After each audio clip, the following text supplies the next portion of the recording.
Hello friends, അപ്പോൾ ഏവർക്കും ഒരിക്കൽ കൂടി മറ്റൊരു വീഡിയോയിലേക്ക് സ്വാഗതം. വേറെ ഇന്ന് ഏറ്റവും കൂടുതൽ ചർച്ചാ വിഷയമായിക്കൊണ്ടിരിക്കുന്ന, അതായത് വീര്യം കുറഞ്ഞ മദ്യത്തിൻ്റെ നികുതി കുറയ്ക്കാൻ ഓൾമോസ്റ്റ് എല്ലാ കാര്യങ്ങളും റെഡിയാക്കി എന്നാണ് നമുക്ക് മനസ്സിലാക്കാൻ സാധിച്ചത്. എന്നാൽ UDF സർക്കാരിൻ്റെ പുതിയ നയം പലതരത്തിലുള്ള ചർച്ചാ വിഷയമാകുന്നുണ്ട്. എന്നെ സംബന്ധിച്ചിടത്തോളം ആ ഒരു കാര്യം, നികുതി കമ്പനികൾക്ക് കുറച്ച് കൊടുക്കുന്നത് കൊണ്ട് ചിലപ്പോൾ കമ്പനികൾക്ക് ലാഭമുണ്ടാക്കാം, അല്ലെങ്കിൽ അവരെ സഹായിക്കുന്നുണ്ടാവും, ശരി. പക്ഷെ അക്കൂടെ ഒരു കാര്യം ചെയ്യാം. ഓക്കെ, അത് ചെയ്യുന്നതുകൊണ്ട് അത് എന്താണ് ഗവൺമെൻറ്റിൻ്റെ ഇഷ്ടം, നമുക്കതിൻ്റെ അതൊന്നും പറയാൻ പറ്റില്ല. കാരണം അത് ഗവൺമെൻറ് അവരുടെ രീതികൾ ഒക്കെ അങ്ങനെയാണല്ലോ, അത് എന്തിലും ആയിക്കോട്ടെ, കുഴപ്പമില്ല.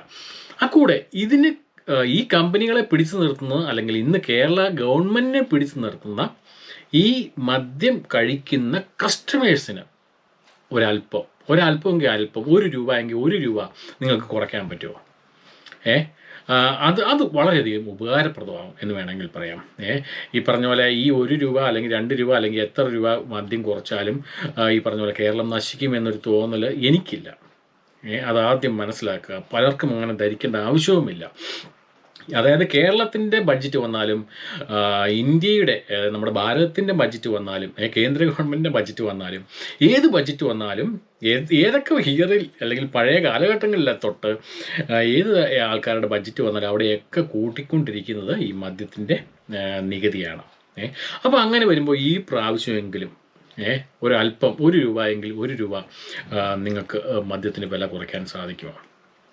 അത് എത്രത്തോളം വർക്കൗട്ട് ആവുമെന്ന് എനിക്കറിയില്ല. കാരണം ഏതെങ്കിലും ഒരു ഗവൺമെൻറ്റിൻ്റെ ഒരാൾ, അല്ലെങ്കിൽ ഇപ്പോൾ ഈ ഗവൺമെൻറ്റിൻ്റെ VD സതീശൻ തന്നെ, എന്നാൽ പിന്നെ ഉപഭോക്താക്കളായിട്ടുള്ള കേരളത്തിൻ്റെ ഗതി നിർണ്ണയിക്കുന്ന, നമുക്കറിയാലോ ഇന്ന് ബിവറേജ് കോർപ്പറേഷനോ അല്ലെങ്കിൽ മദ്യശാലകളിൽ നിന്ന് കിട്ടുന്ന നികുതിയോ ഇല്ലെങ്കിൽ കേരളം നിലനിൽക്കാൻ പാടാണെന്നുള്ള കാര്യം.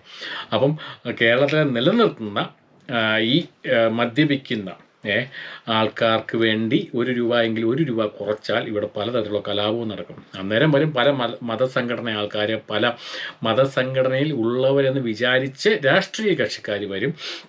അങ്ങനെ പലതരത്തിലുള്ള ആൾക്കാർ വന്ന അവസാനം അത് വലിയ കോലാഹലമായി മാറും. എന്താണ് കോലാഹലം? മദ്യത്തിന് ₹1 എങ്കിൽ നികുതി കുറച്ചാൽ പിന്നെ ഈ കേരളം നശിക്കും എന്ന രീതിയിലുള്ള പ്രചാരണം തന്നെ നടത്തപ്പെടും. അതിന് രാഷ്ട്രീയ കക്ഷികൾ പ്രധാന എതിരാളികളാവും. പല മതമേലധ്യക്ഷന്മാരും അതിന് കാരണക്കാരാവും. അങ്ങനെ അവരെല്ലാവരും കൂടി അവസാനം പറഞ്ഞു വെക്കുന്നത് മദ്യത്തിന് ഒരു വില കുറച്ചാൽ കേരളം നശിക്കും എന്നുള്ള രീതിയിലാണ്. വെറുതെയാണ്. അതാദ്യം മനസ്സിലാക്കുക. അത് എത്രത്തോളം ആൾക്കാർക്കത് പറഞ്ഞാൽ മനസ്സിലാകുമെന്നും അറിയില്ല. ഒരു സിമ്പിളായിട്ടുള്ള ഒരു കാര്യം പറഞ്ഞാൽ, നമുക്ക് ഇന്ന് കേരളം ഏറ്റവും കൂടുതൽ നേരിടുന്ന ഒരു പ്രതിസന്ധി